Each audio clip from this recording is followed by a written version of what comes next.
আমাদের প্রথমে আমাদের যে সার্কিট ডায়াগ্রাম যদি আমরা দেখি তাহলে সেখানে একটা সোর্স আছে, ভোল্টেজ সোর্স, ঠিক আছে।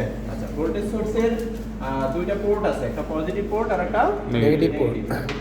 এটা পজিটিভ হবে, রেডটা পজিটিভ আর ব্ল্যাকটা নেগেটিভ। আচ্ছা, সেই ক্ষেত্রে তারপরে দেখো একটা এমিটারের সিম্বল আছে, এই ডায়াগ্রাম দেখো ছোট বুঝতে পারবে মুশকিল। আচ্ছা, এখানে একটা অ্যামিটার আছে। আচ্ছা, অ্যামিটার আমরা এখানে কানেক্ট করলেও হবে, আদারওয়াইজ না করলেও হবে। কেন হবে? কারণ এখানে অ্যামিটার আছে।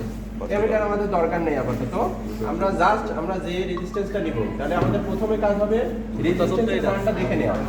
তাহলে সেখানে একটা মিটার লাগবে, ওখানে একটা মাল্টিমিটার নিয়ে আসবে।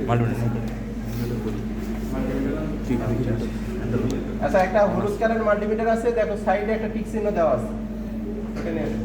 এক দুজন বস তাহলে জায়গাটা এমিটার না মাল্টিমিটার তুই বস দিন আরে তাহলে আরেকজন দাঁড়াইতে পারবে কানেক্টর লাগবে আর একজন বস এটা সবই নিয়ে আসতে হবে।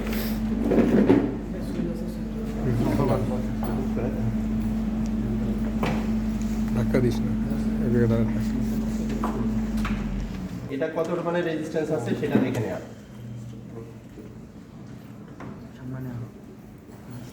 104.1 আছে, হ্যাঁ 104 আছে, এখানে লেখা আছে 100 বাট আছে 104। এটা জাস্ট আমরা কানেক্ট করব। ওকে, কানেক্ট করে আমরা পাওয়ার দিব, পাওয়ার দেওয়া আছে, আচ্ছা দেওয়া আছে। তাহলে মনে করো আমরা প্রথমে দিলাম হলো 3 ভোল্ট,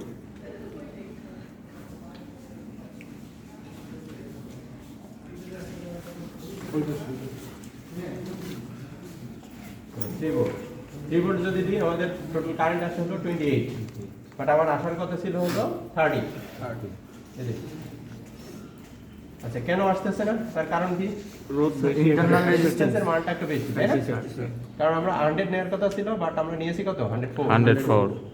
এটা একটা কারণ হতে পারে। আচ্ছা, এখানে কেবল ইউজ করেছি, কেবলের একটা রেজিস্ট্যান্স আছে, ইন্টারনাল রেজিস্ট্যান্স, সেই কারণে কিছু ড্রপ হয়। হ্যাঁ, এই ধরনের কারণে এই প্রবলেমটা হয়ে থাকে। আচ্ছা, এই তারপর আমরা জাস্ট বাড়াবো। আচ্ছা, আমাদের এটা ছিল হলো V is proportional to I, মানে ভোল্টেজ বাড়ালে কারেন্টটা বাড়বে। দেখো 3 তে ছিল হলো 28, তাই না? আমরা যদি 4 এ দিই তাহলে কত হয়? 38। সিমিলারলি 5 এ যদি দেই, 6 যদি কল্পনা করি তাহলে 57। তার মানে ভোল্টেজ বাড়ালে কারেন্টটা বাড়তেছে। এটাই হলো আমাদের ভেরিফিকেশন অফ ওহমস ল। এই হলো কাজ। এই পাশে মনে হয় প্যারালাল একটা ভোল্টেজ মানে ভোল্টমিটার দিছে মনে হচ্ছে। ভোল্টমিটার, তাহলে ভোল্টমিটার দিলে আমাদের যেখানে যে ভোল্টেজ দিব 6.10, আমরা এই যে লোডের অ্যাক্রসে ভোল্টেজ মাপে নেব। হ্যাঁ, এটা দেখো মাইনাস আসবে, তাহলে আমরা পজিটিভে পজিটিভ দেবো, নেগেটিভে নেগেটিভ দেবো।